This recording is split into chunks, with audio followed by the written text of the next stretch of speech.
Chances are you know all about football and you love it, but how much do you know about American football? In this video, we're going to sit down with my husband David, who's an expert on American football, and we're going to learn some vocabulary terms about football and also a little bit about the game.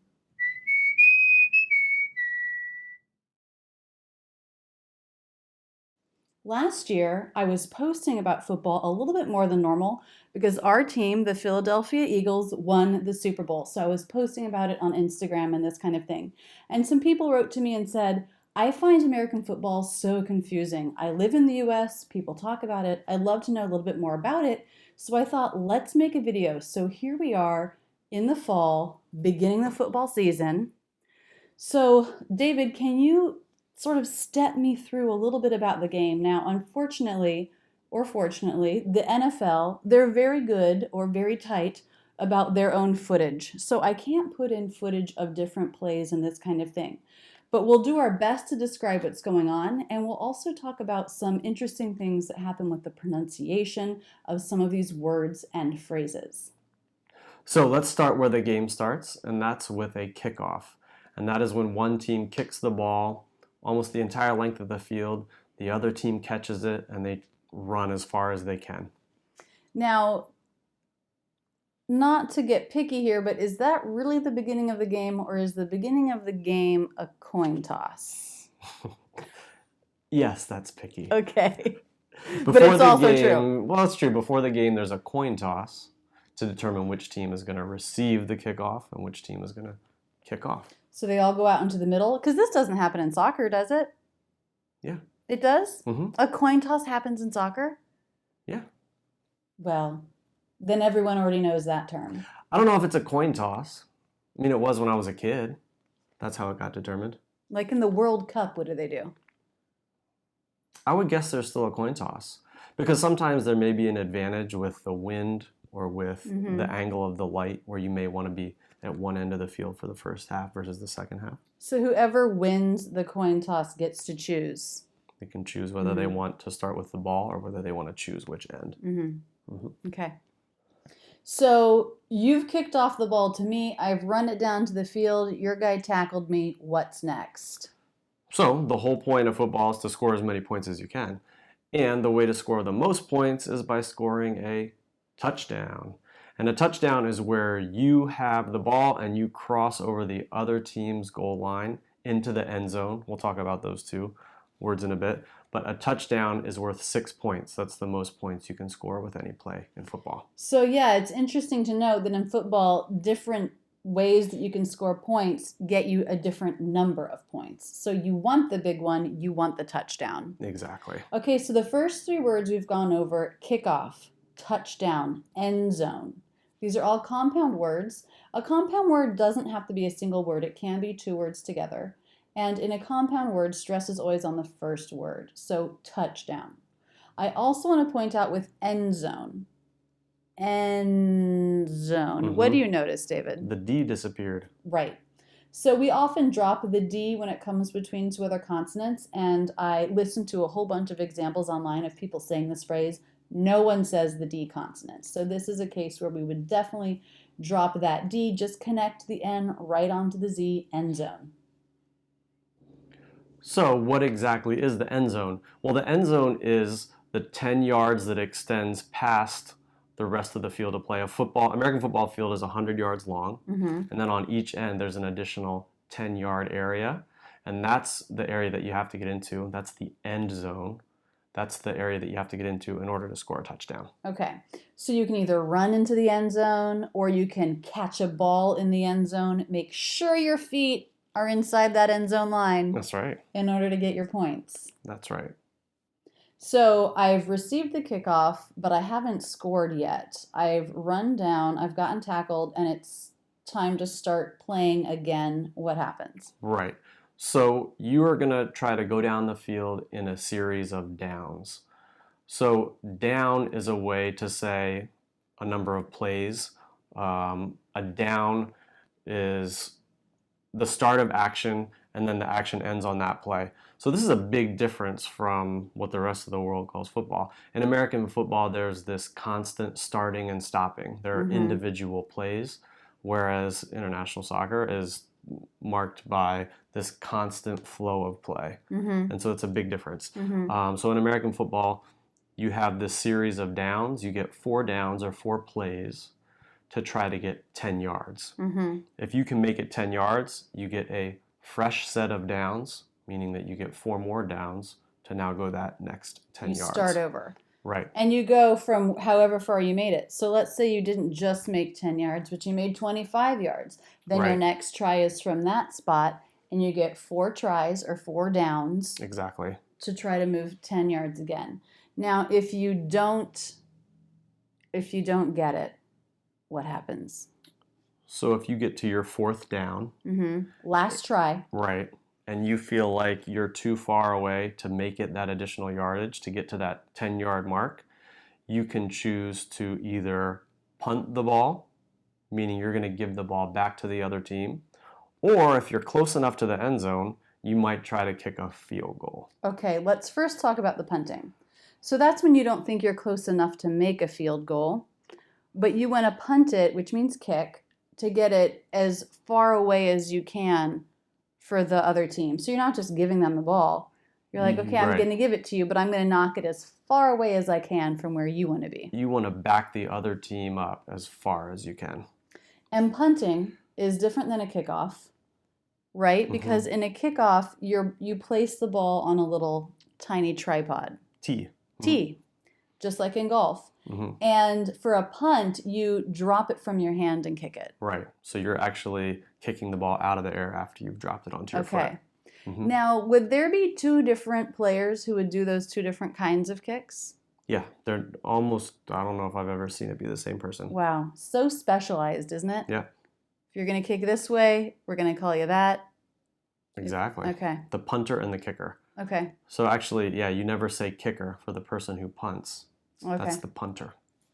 So that's the one case where you're at your last try, but you can't make a field goal. Now, if you think I might be close enough to make a field goal, that's only 3 points, but it's better than none. And what is a field goal? So a field goal is when, again, this is the ball being kicked off the ground. Someone holds it for you. In this case, it's not on a tee. Someone holds the ball and you try to kick it through the uprights.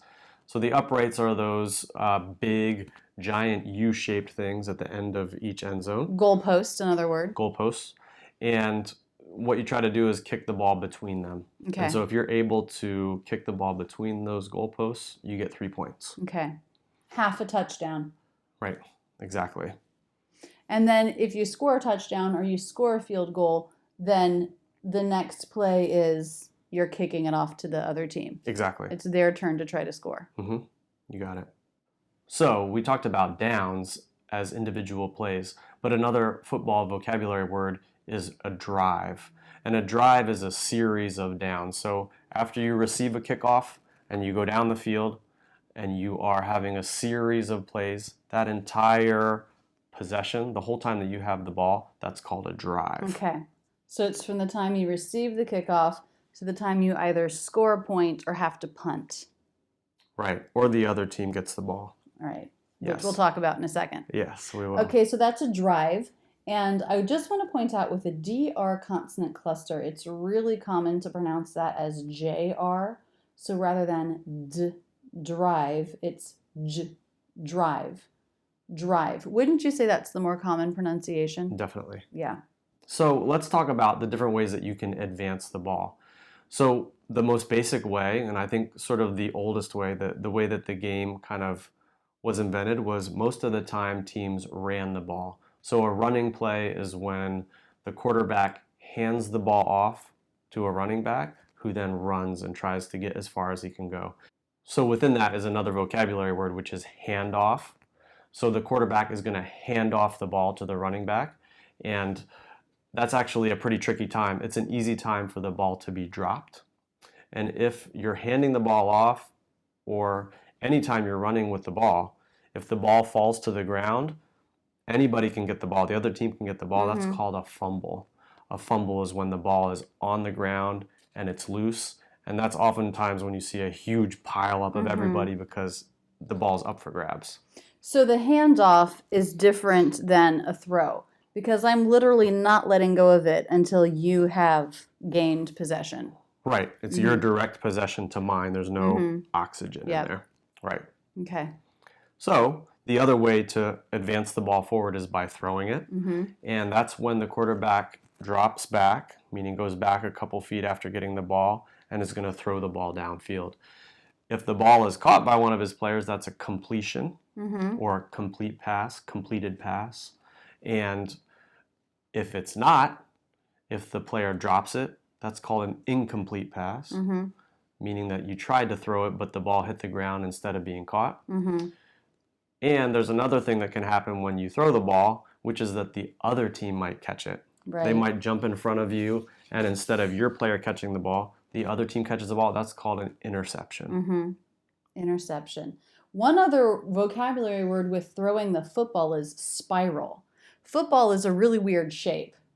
You know, it's like tapered on both ends, and that can be harder to throw. It can wobble a lot when it's thrown. So you want it to be a nice spiral, which means it just spins this way. Right. So the 2 points on either end, and it's spinning like this, and it just makes a nice straight arc to your receiver, hopefully. Hopefully not to the other team. Right.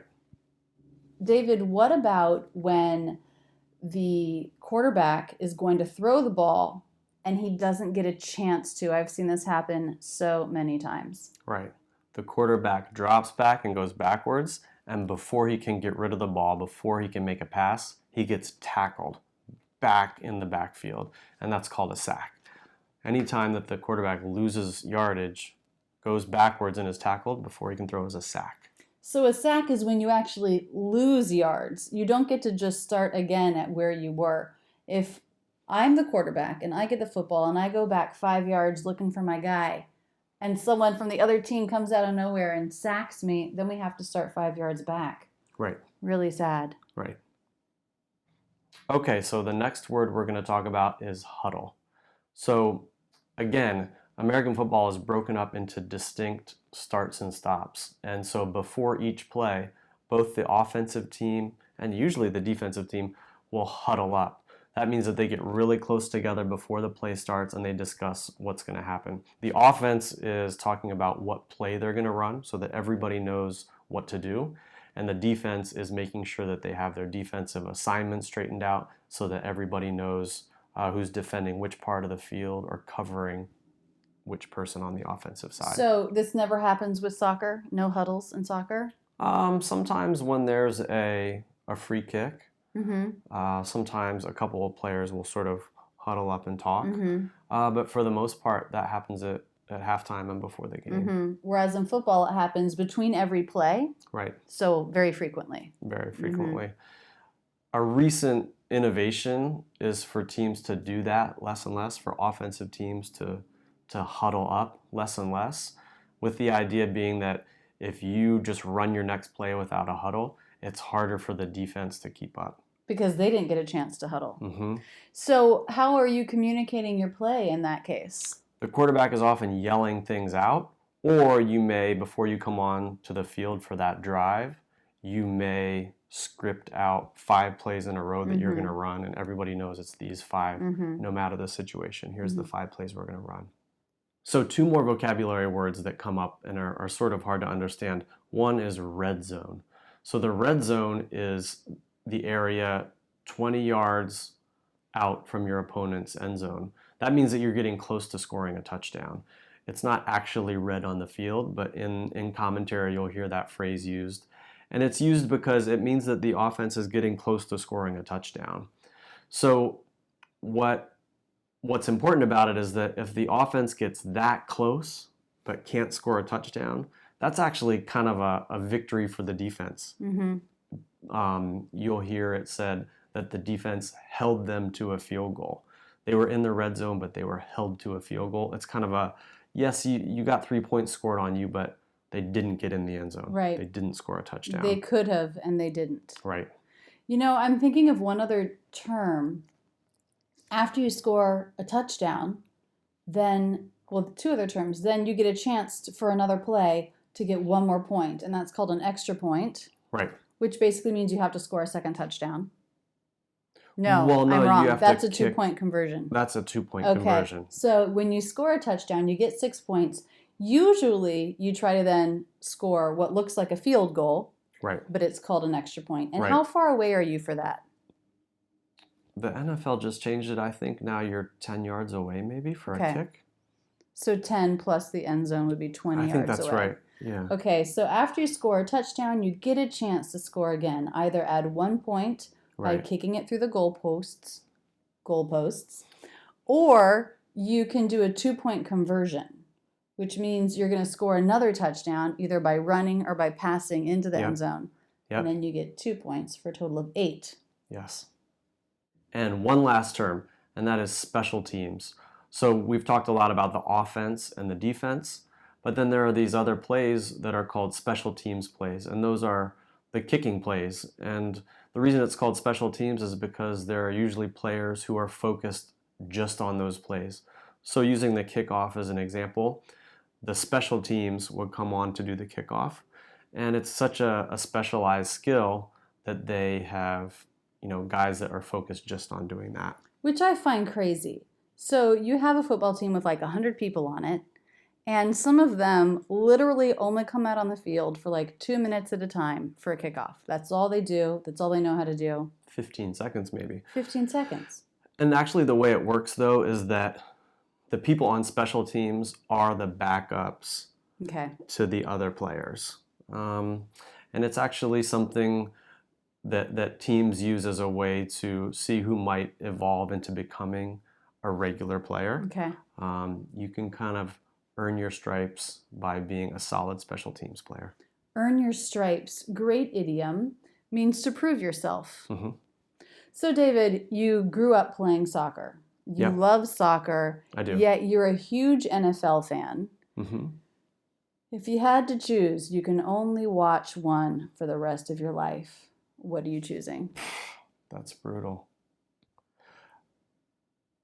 I would have to choose American football, I guess. Really? I am shocked.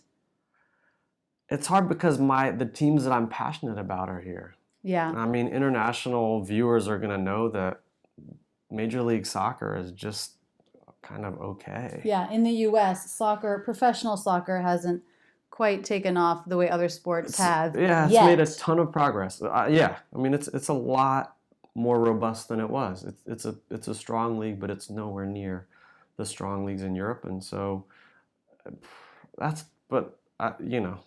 wouldn't actually choose. Okay. I would tell you you're not allowed to make me choose. Okay. Well, David, thank you for explaining some of the rules and vocabulary terms of American football. Now, make sure you come back next week, Tuesday morning, Eastern Time, because we're going to sit down again, and this time we're going to be talking about idioms that are relating to football. We have so many idioms that come from sports that we use in everyday life. So next week, you're going to get the chance to learn some of those. David, thanks for being here with me. You're welcome. That's it, guys, and thanks so much for using Rachel's English. If you want to see my absolute latest video, click here. If you're new to the channel, check out this Where to Start playlist. Click here to subscribe. I make new videos on American English every Tuesday. To be sure we can keep in touch, click here to sign up for my newsletter. You'll get free lessons in your inbox every week.